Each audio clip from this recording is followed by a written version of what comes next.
নমস্কার, আমি মনস্বিতা। আমি এই ভিডিওটা একটা ইন্ট্রোডাকশন ভিডিও করেছি, কনফিউশন দূর করতে চাই।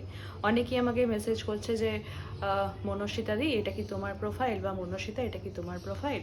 হ্যাঁ, এটা আমারই প্রোফাইল। যারা আমাকে চেনে ছোটবেলা থেকে যে কে মনস্বিতা, তো সেই মনস্বিতা। আগে ব্যানার্জি ছিলাম, এখন বাগচি হয়েছি, তো কনফিউশন দূর করে দিলাম যে দুটো সারনেমই চলতে থাকে আমার। এবং এই প্রোফাইলটা খোলার একটাই কারণ হচ্ছে যে এটা আমার একটা প্রফেশনাল বলতে পারো প্রোফাইল, যেখানে আমি কিছু হেলথ বেনিফিটস নিয়ে, হেলথ ফ্যাক্টস নিয়ে, হেলদি টিপস এইসবগুলো নিয়ে এখানে একটাই জিনিস বলে রাখি, সেটা হচ্ছে যে অনেকেই যারা আমাকে চেনে, যারা তাদের তো বলছি না, যারা আমাকে চেনে তারা জানে যে আমি কোন ব্যাকগ্রাউন্ড থেকে এবং আমি কি নিয়ে পড়াশোনা করেছি। যারা চেনে না তাদের ক্ষেত্রেও বলে রাখি যে আম জনতার ক্ষেত্রে আমার একটা ছোটোখাটো ডিগ্রি আছে ক্যালকাটা ইউনিভার্সিটি থেকে ফুড অ্যান্ড নিউট্রিশন নিয়ে, এবং পরবর্তীকালে আমি এমএসসিও করেছি, সেটাও একটা খুব ছোটোখাটো একটা ডিগ্রি। এটা বলার একটা কারণ হচ্ছে যে এরকম ছোটোখাটো ডিগ্রি ফুড অ্যান্ড নিউট্রিশন নিয়ে আমাদের অনেকেরই আছে, কিন্তু আমাদের খুব সংখ্যালঘু হয়ে পড়ছি আমরা। কেন হয়ে পড়ছি? কারণ মার্কেটে, সোশ্যাল মিডিয়াতে মেনলি, সোশ্যাল মিডিয়াতে একটা গোষ্ঠী এসছে যাদের হয়তো ব্যাকগ্রাউন্ড নিউট্রিশনেরও নয়, ইনফ্যাক্ট সায়েন্সেরও নয়।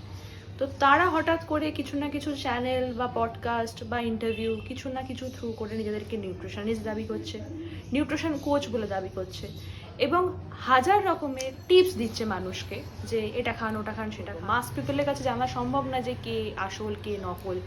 তো তাদের ক্ষেত্রে একটুখানি বলে রাখি যে শুনছেন যেগুলো, সেগুলো একবার যাচাই করে নেবে কোনো সার্টিফাইড কারোর কাছ থেকে। সার্টিফাইড কী করে বুঝবেন? সেটা হচ্ছে যে তার একটা মিনিমাম ডিগ্রি থাকবে নিউট্রিশন নিয়ে, সে অন্তত অ্যাটলিস্ট 5 ইয়ার্স 6 ইয়ার্স তো পড়াশোনা করতেই হয়। সোশ্যাল মিডিয়া একটা রোল প্লে করছে, তো সেক্ষেত্রে আমরা যদি একটুখানি আসি আপফ্রন্ট হই, তাহলে এই যে ভুল ভ্রান্তিগুলো আছে মানুষের, সেগুলোও মেটাতে পারবো।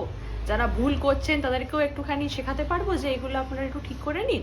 আমাদেরও কিছু সমাজের প্রতি দায়বদ্ধতা আছে, তো সেই জন্যই আমার এই চ্যানেলটা, মানে এই প্রোফাইলটা ক্রিয়েট করা। আমি এখানেতে বিভিন্ন রকমের ছোটোখাটো পোস্ট করতেই থাকি। গরমকাল আসছে, গরমকাল আসছে না, এসে গেছে। মোটামুটি মিড ফেব থেকে আমরা বুঝে গেছি যে গরমকালে এবার আমরা পাগল হয়ে যাব। এই ঘাম, এই বৃষ্টি, এই হিউমিডিটি, এই লু বইবে, মানে কি, এটাই হচ্ছে মেন প্রবলেম আমাদের এখানকার। টেম্পারেচারটা খুব আপ ডাউন করছে, কখনো হয়তো প্রচণ্ড লু বইছে, কখনো হয়তো ঠান্ডা। ঠান্ডা কীরকম? রাতেরবেলা বৃষ্টি পড়লো, পুরো ওয়েদার ঠান্ডা হয়ে গেল, রাতেরবেলা পাখা চালাতে হচ্ছে না, বা পাখা চালালে ঠান্ডা লেগে যাচ্ছে। বা হয়তো এত হিউমিডিটি যে ঘামে আমরা পাগল হয়ে যাচ্ছি, সেখান থেকেও ঠান্ডা লেগে যাচ্ছে। কারণ যেটা বাইরের টেম্পারেচার রয়েছে তার সাথে আমাদের শরীরের টেম্পারেচার অ্যাডজাস্ট করতে, তো সেক্ষেত্রে গরমকালে আমি ফার্স্টেই বলে রাখি, গরমকালটা আমাদের শুরুই করতে হবে লিকুইড খাবার দিয়ে শুরু করতে পারি আমরা। লিকুইড খাবারটা আমরা বেশিক্ষণ ধরে খেতে পারবো না, কারণ লিকুইড খাবারেতে অ্যাকচুয়ালি কোনো ক্যালোরি থাকছে না। সেক্ষেত্রে আমরা সেমি লিকুইড করতে পারি, সেমি সলিড করতে পারি, হ্যাঁ, এরকম টাইপের করে আমরা খাবার খেতে পারি। তো ফার্স্টেই বলি যে ঠান্ডা থাকার জন্য আমরা কিন্তু ফ্রুট জুস খেতে পারবো। ফ্রুট জুস কিন্তু আমি কোনো প্রোডাক্টের নাম করছি না, কোনো ফ্রুট জুস হোমমেড। একটা তরমুজ থেকে আমি একটা ফ্রুট জুস বানাতেই পারি। ডালিম আছে, আঙুর আছে, মুসম্বি আছে, অরেঞ্জেস আছে। এই যে ফ্রুট জুসগুলো আগেকার দিনে কিন্তু বাড়িতেই খেতাম আমরা এগুলো। এখন এত প্রোডাক্ট এসে গেছে যে আমরা খাটাখাটি করতে চাই না, কিন্তু এখানে এই প্রসেসড ফুডটা কিন্তু আপনাদের শরীরে ক্ষতি করছে। দীর্ঘদিন ধরে যদি আমরা প্রসেসড খাবার খাই, আমাদের শরীর কিন্তু ন্যাচারাল জিনিসগুলোই আর পেতে অভ্যস্ত হবে না। এবার হচ্ছে যে কিছু সেমি সলিড খাবার খেতে পারি আমরা। সেমি সলিড কীরকম হতে পারে?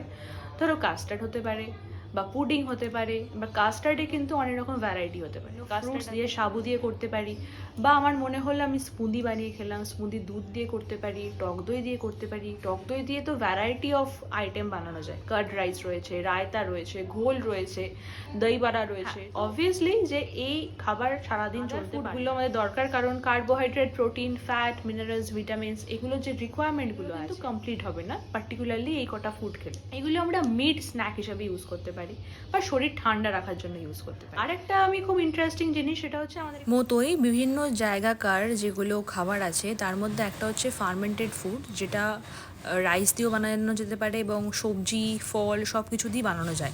যেরকম নর্থ ইন্ডিয়ানরা কাঞ্জি খায় সেরকম আমরা এখানে পান্তা ভাত খাই। পান্তা ভাত অ্যাকচুয়ালি বানানো খুবই ইজি।